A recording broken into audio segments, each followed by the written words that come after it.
Hi, I'm Stephanie Lemick, and this is Building Trauma-Informed Workplaces. I am super excited to have another amazing guest joining us today to chat about layoffs, a hot topic, a not so exciting topic sometimes, but hopefully we can have a great conversation about that and look to find ways to approach layoffs and moving past layoffs in a trauma-informed way. So I would love to welcome my friend Lisa to the podcast. Lisa, welcome, and would love to have you introduce yourself to our listeners. Yeah, thank you. Thank you so much for having me, Stephanie. My name is Lisa Frisica. I am the founder and president of Franca Consulting, and I started my own consultancy.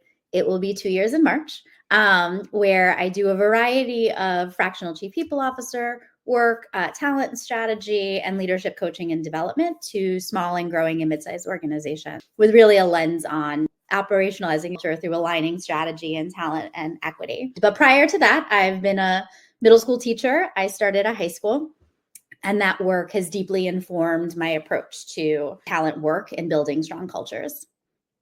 Love that. It's such a fun perspective too. Such a Yeah. fun, unique perspective.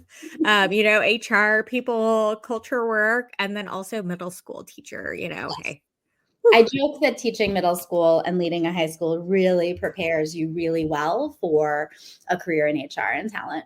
100%. That seems so legit. My parents are both teachers. So also it takes someone very special to teach middle schoolers. That is just it's a rough time in everyone's life. It is, but at the same time, I don't know, I have that's what they're supposed to be doing Yes, developmentally. 100%.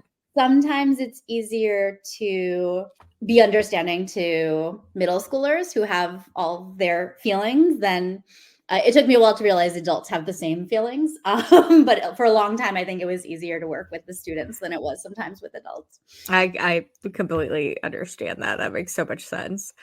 Well, I am super excited to talk with you about layoffs. I mean, you and I were chatting about something else and you brought this topic up and I thought, gosh, Lisa is so right. This is something we should be talking about. Unfortunately, the past year we've seen a lot of layoffs. And even as we're entering 2024, we're still seeing some layoffs, not as much, but definitely challenging. And it's also very interesting, as HR professionals to see layoffs playing out kind of publicly, in a different way they've played out in years past. I think COVID definitely changed things up in Mhm. terms of expectations around how to navigate layoffs, Mhm. especially your own layoff or loss of a job.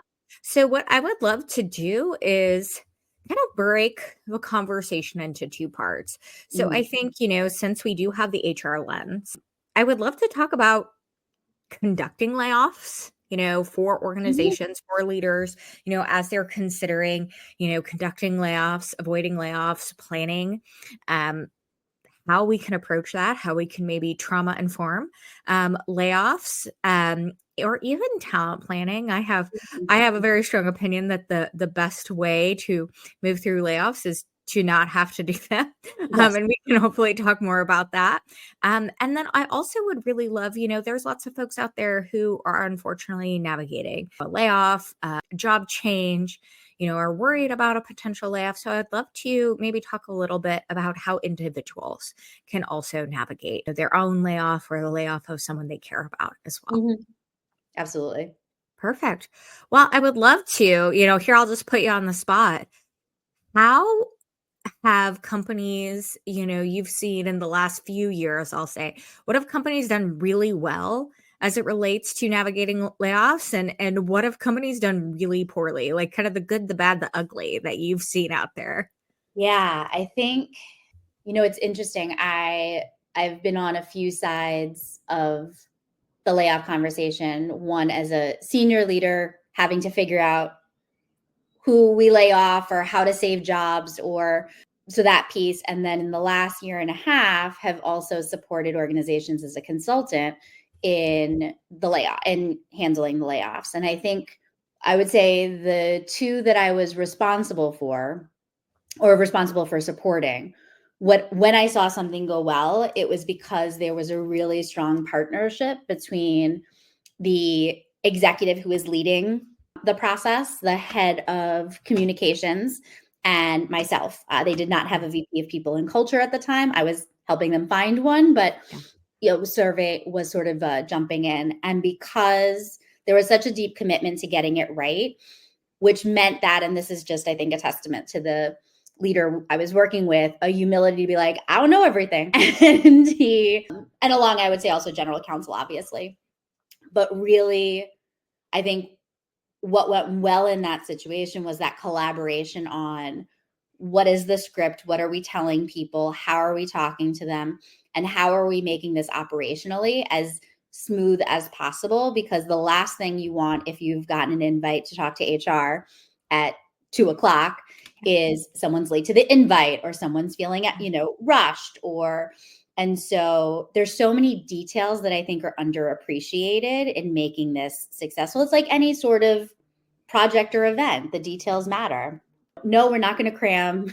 One person is not going to do, 10 conversations, because by the time they get to person 10, they're exhausted and they can't be that person. Or having the conversation with another client to say, we do need to let the managers in a day early, and we appreciate that as a legal risk to opening that conversation up.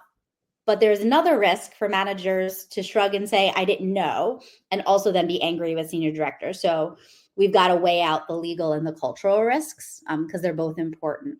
I think those are some of the things that I've seen go well. I think there are some organizations that are really being thoughtful about what is the severance package, not just when it comes to salaries, but you and I were just talking about, I knew my health insurance was shifting, but I knew that date was coming. My nonsense is all self-imposed, but having, people are going through fertility treatments or cancer treatments, or have children, or, spouses that are in need of medical care. And to have that disruption in healthcare is just, on top of worrying about a job, is just, it's a lot. And having had to be a caretaker for my mom, it's huge. And so extending health benefits for a few months, things along those lines, really make the processes, I want to say smooth, because it's never smooth, but I'd say minimize the trauma. In addition, I'd say work, any sort of work and career placement services that you can provide to help people to figure out, how to write a resume. Some people haven't had to write a resume in a really long time, or interview. So the more that you can anticipate what makes it hard to be laid off, and then have something that you can give. I appreciate nonprofits can't always provide all of the services that a for-profit can, but I think they can. I think they can do more, at least when it comes to things like health benefits or work placement. Absolutely. I think too, it's so important. I was just having another really interesting conversation about how sometimes when we walk into the workplace, we approach work, we sometimes forget about humanity. We forget the humanness. And humans are all very interesting and unique, and that can be really challenging Yeah. as we approach things like a layoff, or creating programs or processes that seek to support everyone. And so I love how thoughtful you were around, think about what are those things that may come up around severance, around healthcare cost, around additional career placement, and be really thoughtful. Also, I am a big believer, like, you've got to really, really weigh in the culture as you weigh in legal risk. I honestly think a lot of times when we're seeing organizations very publicly make big snafus Yeah. as it relates to, the PR side of HR or employment, I think a lot of times it's because they're weighing legal risks too heavily and not considering the kind of cultural human risk. Gosh, the most recent one I think of is the whole kite baby snafu scandal, whatever you call it. And I told, several people in the HR space, I'm like, that just that reeks of we followed legal compliance, we followed the law, but we didn't use common sense and like cultural literacy to actually do the right thing. Well, And and it, oh, sorry, and with that one, can we just say, right? It's not like it was a bank that did that. It was an organization, right? Like it was like yes, based on your yes, values. And so I think, not that I don't think organizations across the board are held to a higher standard over recent years, but if you put yourself out there as believing in certain values, people are rightfully going to come for you when you do something like that. So I think it's like any organization, I think it would have gotten the press, but I think that more so because of where the organization stood. So they sacrifice their own organizational values. It's yes, not even common yes. sense all the time. Yeah, it's wild to me. And I think it's very interesting. Like from an anthropological, I don't know if I get to call it anthropological, but I will, HR anthropological at least. It's very interesting kind of from the beginning of my career where I swear everyone was hiding if they were let go, laid off, fired.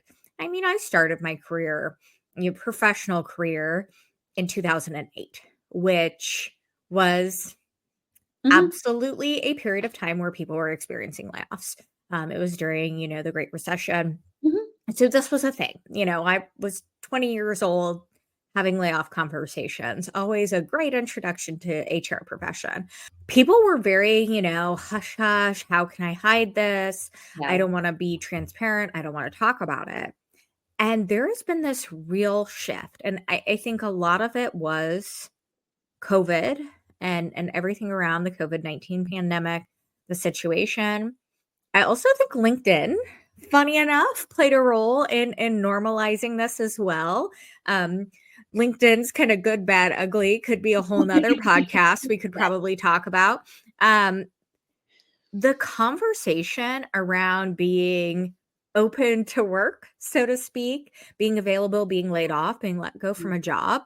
I mean, even on like TikTok, you'll see people being very transparent about being fired for cause, Mhm, even. And this is such a 180 from, 15 years ago. mhm. How do you think that complicates or makes easier kind of the approach to layoffs as you're considering it within an organization? Yeah, I mean, it is an because I've also heard more people talk about starting a new role and a few months in talking to their boss and saying this isn't the right fit, even at Yeah. like senior levels, Yeah. and walking away. And so I don't know what exactly is triggering it, but it feels like people are divorcing, and I'm glad about this, divorcing their value from Yes. employment a bit Hmm. more. Yeah. And it's, like dating, right? It's not that Mhm. the other person isn't great and you're great. It's just not a fit in that moment, or the things Right. that you want to pursue and they want to pursue are different. Or there's an organizational need. And so a little bit of that depersonalization, I think, is healthy.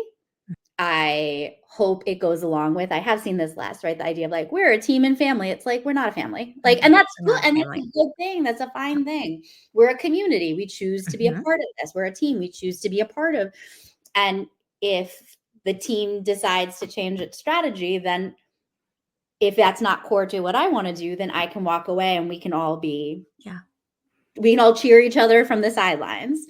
Um, and so I've seen more of a shift that way. Um, Towards that sort of relationship between work and people. Like we can be human centered and we can care about people.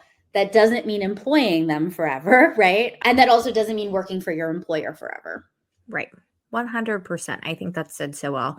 I love that you brought up the work isn't family. And like literally, unless you are working with your family at Yes. a family business, I think this is so important because I mean, there's so many reasons that we can unpack there around that.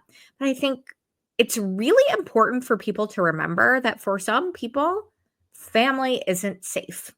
Right. And so, like, those terms creating that energy, you can be very unintentionally creating a very problematic dynamic Yeah. as well, just from a trauma standpoint, ignoring everything else. So I love that you brought that up. And another conversation we could probably fill a full hour with. I mean, it's important to have boundaries. And I Yes. also think that some people, sort of like the Jonah Hill, they weaponize the therapy language too. So, like, there's Yes. that whole aspect. But I do think Hmm. it's important to have certain boundaries, which are obviously just harder to enact in a family.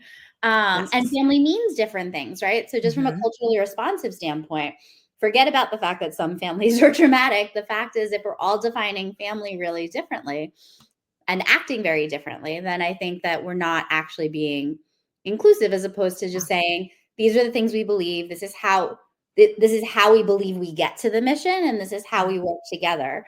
And then people can choose or not choose if they believe in those things. But I think that's really powerful when people say we believe in the same thing. 100%. And I think too, it's like we grow as we are working. Everyone grows as we're working. And sometimes you're growing in a direction that is not in alignment with the way your organization is growing. And it's okay. Like you said, it's okay to kind of say, hey, this isn't, this doesn't work anymore. Like, let's part ways. Let's find the right course and our different direction and have that be positive versus kind of this negative, contentious Mhm. moment.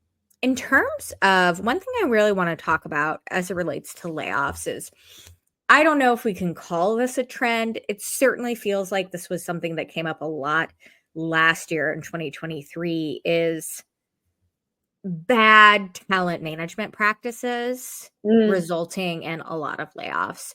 And for our listeners who are maybe not HR geeks like me, um, what I'm really getting at is I think there was a lack of discipline around talent planning and hiring and being really thoughtful about what jobs, what Mhm. skills, experience they were hiring for, with the thought that that would be a job that was lasting longer than 12 to 18 months. As simple as it sounds, kind of a challenge I would always bring when we would hire a new position is, okay, you're hiring this position for X project. Like, what does that position become once that project is over? So I think there was a lack of discipline, Mhm. especially when we got to the weird like talent war in tech. It was like a weird bidding war. I don't know how else to describe it. And I'm not Mhm. super intimate with the tech industry, but it was almost like people were. I heard stories about people getting hired just so the talent wasn't available on the market, versus there actually being work to do. And I think a lot of that practice of overhiring or lack of discipline in hiring, Yeah. that is a reason layoffs should not happen. I think there's a fair amount of layoffs that happen because of that. Yeah. And really, when we talk about, strong organizational practices, Mhm. moving forward with, more trauma informed practices, trauma informed layoffs, the number one thing an organization should be doing is preventing having to do layoffs in the first place. Because really, if you're doing them well, they're very expensive to conduct layoffs because you're paying out severance. You Mhm. should be covering additional services, covering additional healthcare. So I know for me, that's one thing I feel really strongly about is like the best plan is to not have to do layoffs. Unfortunately, as we all know, our best laid plans don't always go the way we hope. Yeah. I mean, I think part of the precursor to that, right, is this belief, and I think this is true in nonprofit and schools and for profit, but this idea that growth is good, period, without Yeah. caveat, right? And Yeah. so, like, that's what I heard you say, because sometimes people take a bet, right? And I think that Yeah. that's, and we've seen, I think, also an increase in leaders who take accountability and said we made the wrong bet. So, Yes. that's a plus one in terms of leaders taking accountability. But this idea of growth for growth's sake, Mhm. as opposed to, do we have the infrastructure in place to support the growth? Do we have something in place to support and develop folks? I do appreciate having to move fast, and at the same time, sometimes it feels like we could just pause a day. Like, that's all Yeah. we need to do. Like, it doesn't 100%. require, right? Because obviously, if there's a growth opportunity, you don't have time for some clunky process. And like, there's definitely those HR folks that like really love a sort of detailed process that doesn't fit in with startup. And so then when you have these leaders who disregard and deprioritize talking to their HR, because it's almost like talking to, well, there's a whole other piece about HR being gendered female, which I think is another conversation. But I think that's where we miss each other, right? And I think, and there's increasingly more vocal HR and talent folks that are saying, yes, of course, it has to align with what's happening. And how do we do that in a way that is equitable, inclusive, and just like makes us be a little bit more thoughtful? And even if it's not, we're never going to prevent a risk completely, right? Again, right. it's Yes. Yeah. Right. Because to not grow and not take an opportunity is also a risk, right? Yes. So I don't want to say growth is always the wrong move, because it's definitely not. But just to have the conversation so that the leadership team knows this is a risk that we're choosing. We appreciate there is this other risk. Maybe it, whose job is it to mitigate that? But we are actively choosing as opposed to not having that conversation. I think that's what I'd love to see more, is just that conversation where leaders say, yep, we are actively choosing this risk over this risk. 100%. I love how you frame that. And I think it's super helpful in advice I try and give, earlier career HR people operations professionals is speak the language of your business. And a lot of the language your business is speaking, regardless of industry, is how you're managing risk. Because like no risk, no reward, like that's a saying for a reason. So the leaders you're partnering with are managing risk every day. And oftentimes they're managing pretty significant risk. And so if they come to you and your response is always to try and eliminate all risk, you're not speaking their language. Like you said, they avoid those conversations because they're really frustrating. They're not adding value. So when HR professionals can offer, hey, here's some different things we can do. Here's the risk here. Here's the risk there, whether it's legal risk, cultural risk, etc. Again, you're speaking your language. You can really help guide some of these decisions. And then I think, too, you can help those leaders become more receptive and kind of hear oh, okay, I didn't think about it in terms of a cultural risk or a legal risk standpoint. This makes a lot more sense in how we think about it and how we move forward. So I love that framing. Yeah. Very, very helpful. And there's a lot of things that you can do, right? Like when schools so it's a slightly different industry, but we had, before I left my old organization, ESSER money was starting to come in for grants. And so, there's a risk to not hire people right away, because that means students are not getting the services they need, right? So I get that. And it had to happen quickly. And so it wasn't all hands on deck process to say this job is good, basically this job is good for a year or 2 years, right? So being very clear with people that it is a grant funded role. And so we don't know what's going to happen. But also a conversation started on, especially for some of the quasi leadership roles. I was like, that's a leadership pipeline right there. Like, can we make sure, can they go to this training when they get hired, or which eval are we using so that they can hit the ground running, so that we have data from the front end to know, oh, this person could totally slot into an assistant principal role. And so, those conversations were fast and furious. And I don't think that there was another way to do that. But it also required having a culture where everyone felt comfortable to sort of talk and say, wait a second. Right.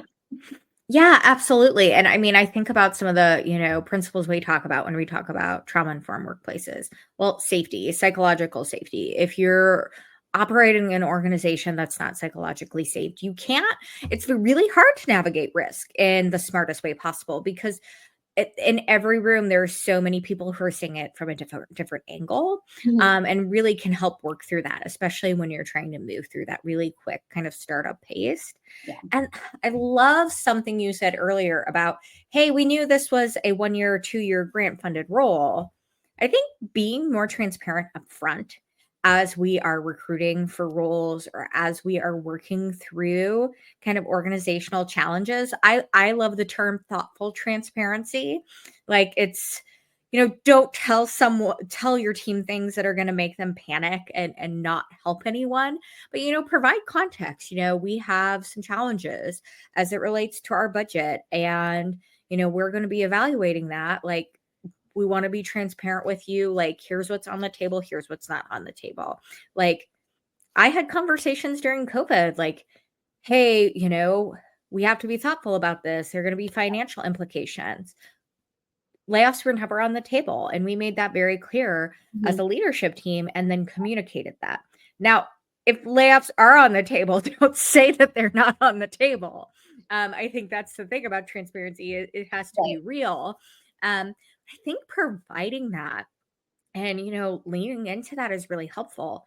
I love the idea of doing that up front. If hey, we have this amazing project and we need you in this role for the next 6 months, and then, like, after that isn't so well defined, Mhm. you might be able to help us figure it out. It could go X, Y, and Z, or, hey, maybe this is a shorter term project. Mhm. That then allows the individual who you are considering working with to make a better and more informed decision. Because just like organizations, people have different risk tolerances as well. And so that's super helpful, and can really help folks navigate that instead of, running into scenarios where someone is relatively risk adverse, wants a really steady, stable job, and, you know, the cycles are moving very fast, and that job changes or no longer exists, whether that means a layoff or a significant job change.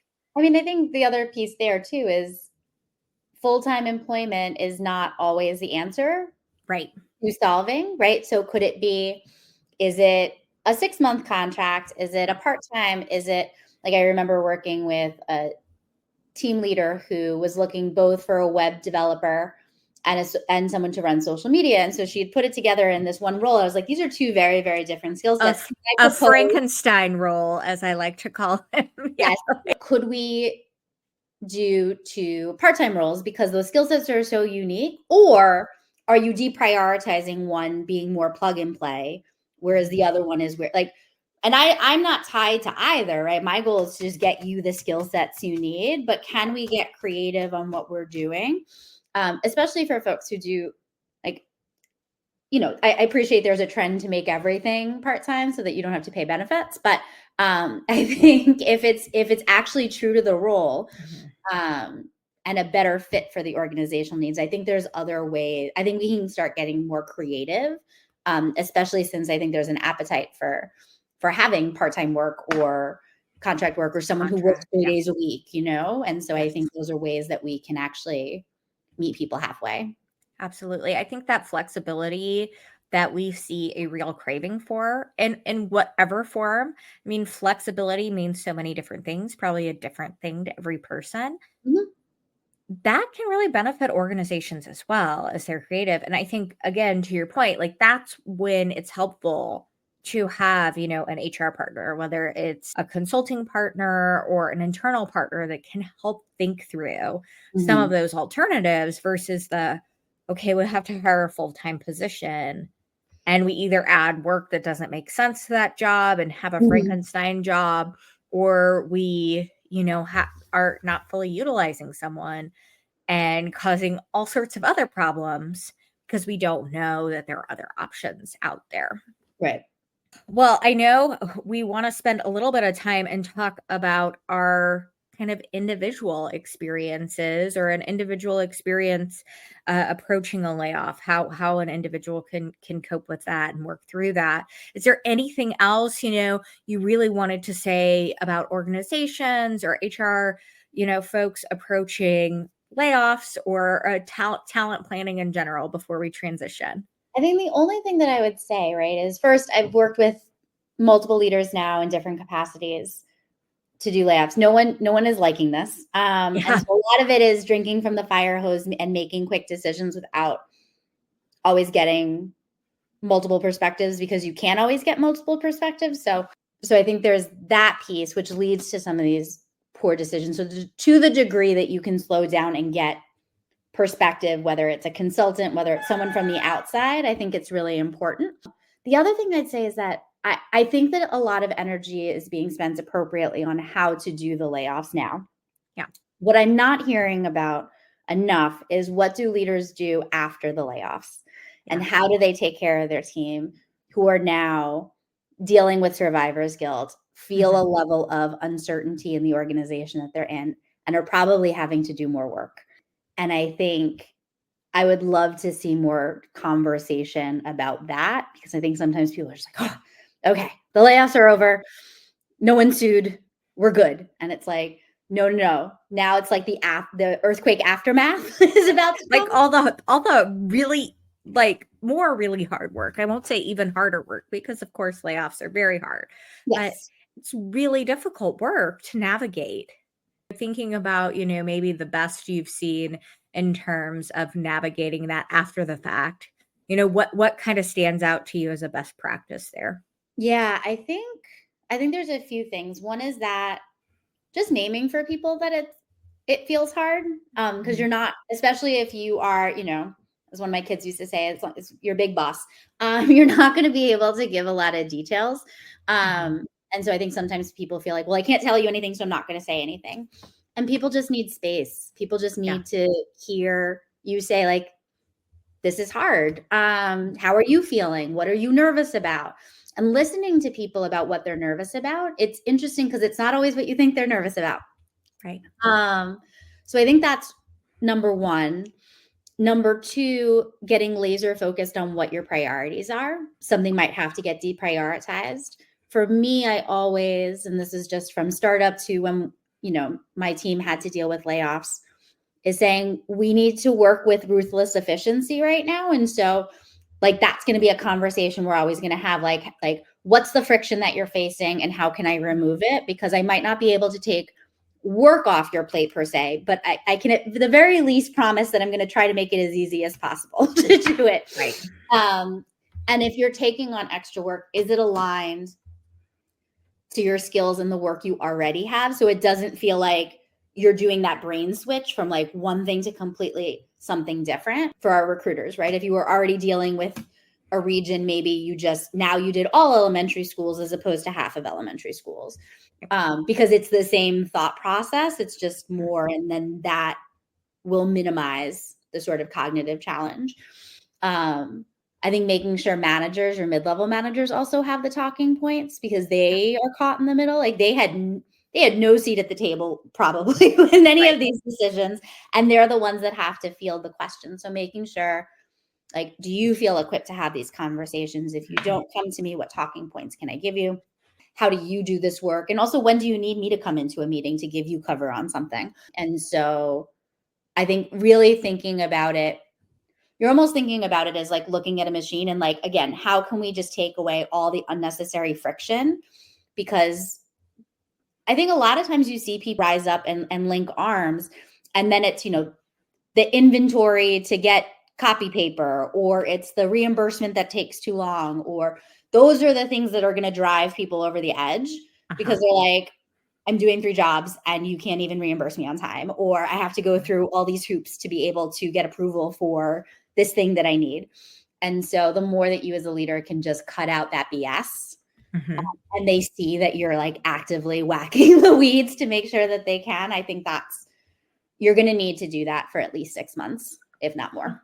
I love that. And I think too, it's like managers have really hard jobs. I think even more so than ever, a manager's job is so difficult. And so I love what you're saying around make sure managers have talking points, make sure they understand and communicate, they feel informed, they feel like they can tag you in and have cover.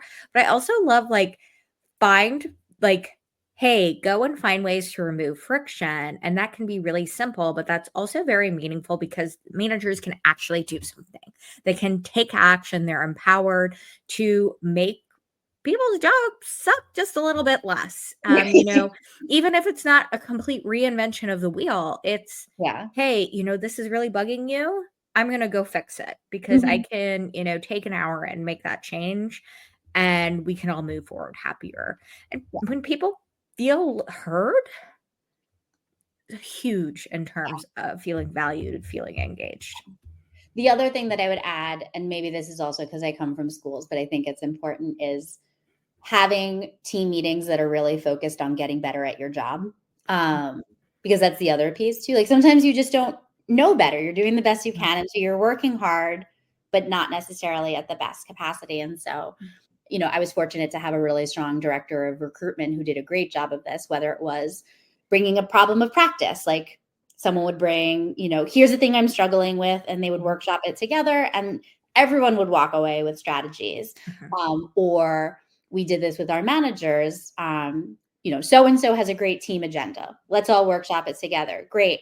That person would get gold stars from everyone, and that would make them feel really good. And then everyone walked away with a tool that made them feel more effective at their job. Burnout is a real thing, don't get me wrong, but I think sometimes burnout comes from doing the same thing over and over again and not getting different results. Yes. And if we can actually invest in learning and development, that will alleviate some aspects of burnout. I love that. And I love to, yes, you can infuse learning and development into those weekly meetings or biweekly or whenever you have them. And it doesn't have to be a whole big program with a whole big budget. It can be leveraging best practices. It can be, like you said, workshopping a problem together. That counts. And don't overlook that. I actually think sometimes that's the best learning and development that's out it's more there. helpful than, I won't name names, but there's a conference that's coming up in June that has a famous actor speaking. I'm like, how much money did you pay for this? And how is this good? I mean, yes, it's going to inspire people, but what inspires me? Being able to do my job better, and knowing that my folks are going to be better served because I have this new skill or this new strategy. Right. So shifting gears a little bit, obviously a lot of folks who have been impacted recently, by layoffs or have been, impacted at some point in their career or will be impacted by layoffs, whether it's, they were impacted directly and were part of a layoff, or to your point earlier, survivor's guilt. What is your, I mean, it's hard to, sum it up real quickly, but, what's your best advice to folks, facing a layoff, recovering from a layoff, or looking for the next thing after a layoff? I think that, and I've had a lot of conversations in the last few months because a lot of folks have been laid off, is I think the first thing is you don't have to go it alone. And really, people want to help you.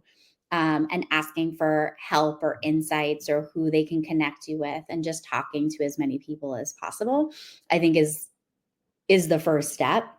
For some folks, there's, obviously really serious economic consequences of not having a job for even a certain amount of time.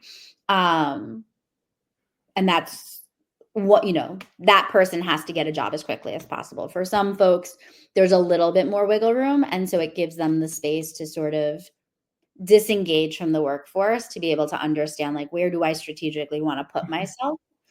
And so if you're in the latter camp, I think then you really want to talk to as many people as possible. If you're in the first camp, I think you still want to talk to as many people as possible. But I think with a lens of just trying to, figure out what your goal is, right? Because if is your goal finding the dream job? Is your goal finding a landing spot? And being able to sort of tailor from there. And I think you've got to get more strategic in those roles, in those positions. And I say that it's really hard, especially for the people who I know or people who I have worked with over time in education, who've stayed in talent, learning, development work, but just in different fields. And someone's been out of work for 8 months, and had to take a part-time job in retail because that's just what was necessary while she's doing the hard work, of course. Yeah. So I don't want to pretend like it's easy or it's always an opportunity, because it is deeply traumatic. But I think going into it, the more you can go into it with saying what is the goal, and being clear, you may not get to hit everything for this chapter. It may be, this is just the thing that you need to get to the next chapter. I think can give people a sense, at least for me, it would give me a sense of control to be able to say, great, this is what I'm trying to do. And I think the more we can carve out spaces for us to feel some control, or maybe this is just my very poor coping mechanisms over the past 20 something years. But I think and I think, again, people, if you're someone who's done good work, and most people that I know who've been laid off have done good work Yeah. and good networks, people want to help you. They know it's not Mhm. it's not an indictment on you. And so I think being able to like ask for and receive that help is really important.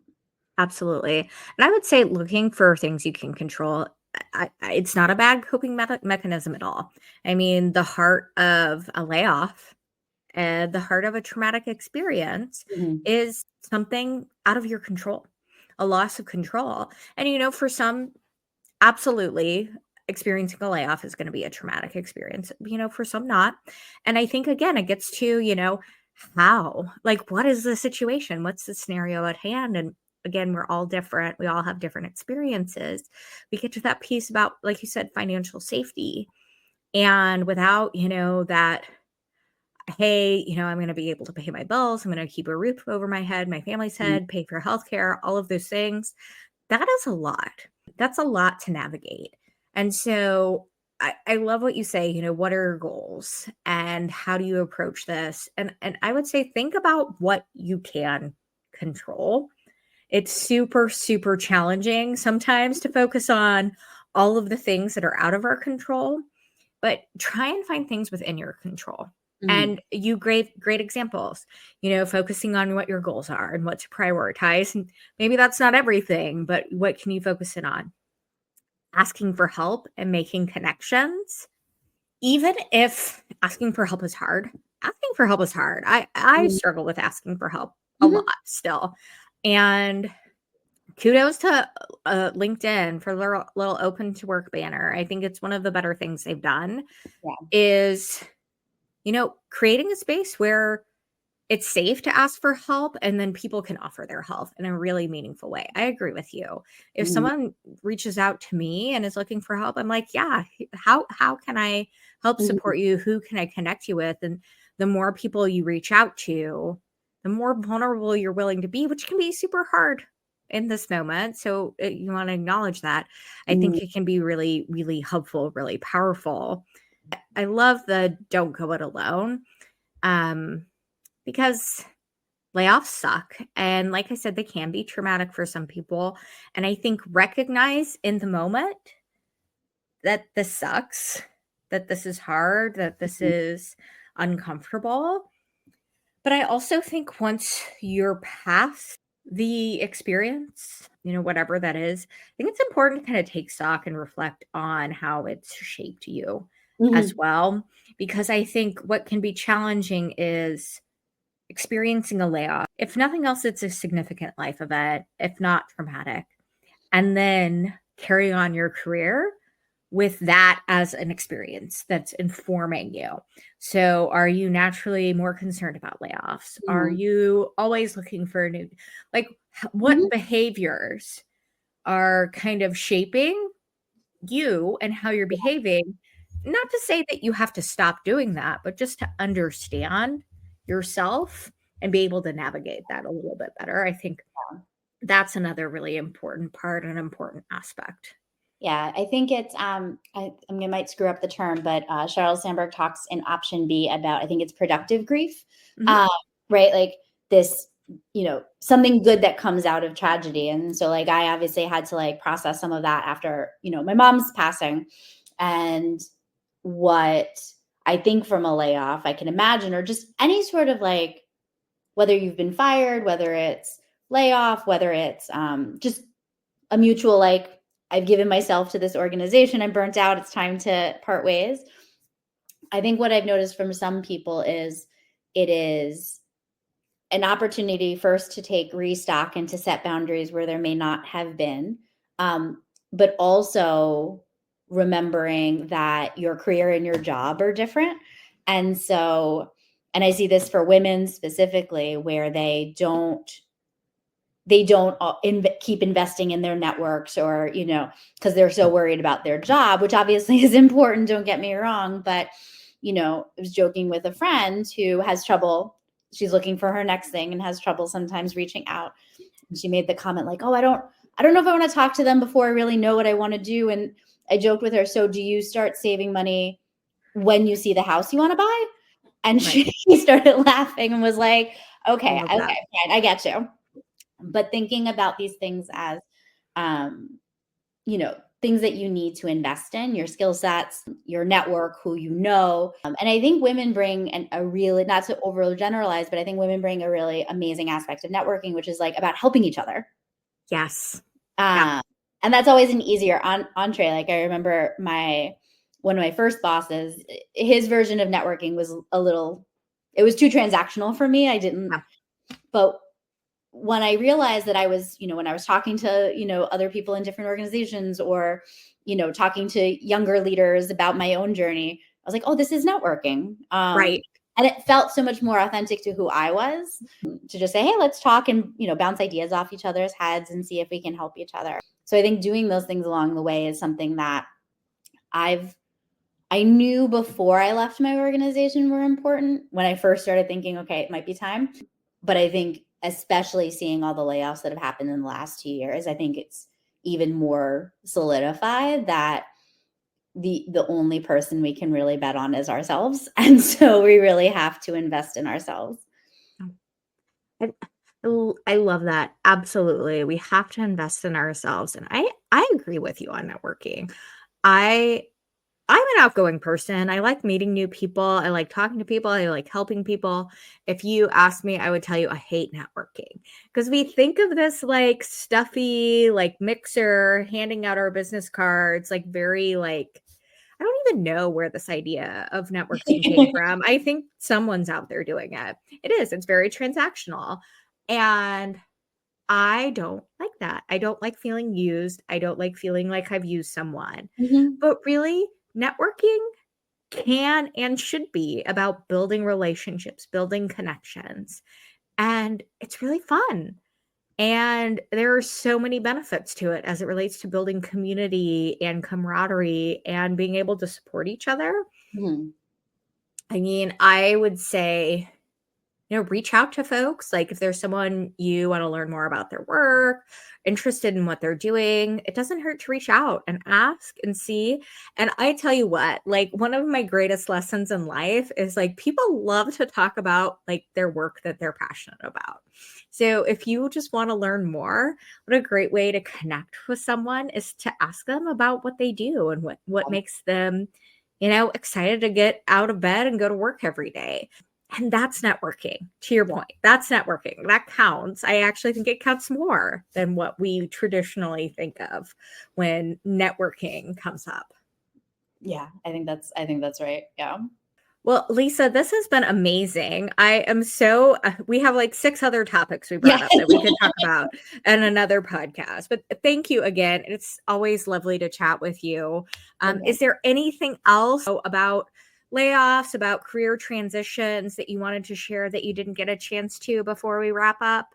I mean, I would only say if you're the leaders that are leading this work, what I would say is, I appreciate there's a lot coming at you. And I think it's also important for you to take the time and space to think because some of these, not good layoff conversations or the follow-up conversations are because we're stretched so thin. And so, like a rubber band, we're going to snap. And so I think it's really important to, whether it's getting a coach, building in space, I think we don't also talk about like, there's a lot of good, there's some jerks, don't get me wrong, but there's a lot of also good people that make really bad mistakes Yeah. because they don't have the necessary supporting coaching and development that they need. Yeah. And so it's not selfish to demand those things and ask those things if you feel like you can't be there for yourself and your team at the same time. Absolutely. That's wonderful. And then Lisa, of course, obviously so much wisdom to share. If folks want to follow along, with your work, with your thought leadership, or if they wanted to partner with you potentially, where can they find more information? Yeah, the easiest way is LinkedIn. I think I might be the only Lisa for sure, or one of the few, so that would be easy enough. And then, or if you want to email me at lisa@francaconsulting.com. I also am committed to working with organizations at lots of different price points because I think talent development and learning and leadership should be accessible to all. And so I do hour calls, I do full day strategy sessions, audits and trainings that usually can help facilitate and build capacity in a team that's just, good at executing, but stretched a little thin in that thinking space. Yeah, if you're an organization that falls into one of those categories, definitely email me or hit me up on LinkedIn. Amazing. And in the show notes, I've linked Lisa's LinkedIn profile and also included her email as well. Lisa, this has been so amazing. Thank you so much for your time. It's always wonderful to chat with you, and especially on such an important topic. Everyone, thank you for joining us and listening in. And until next time, be well.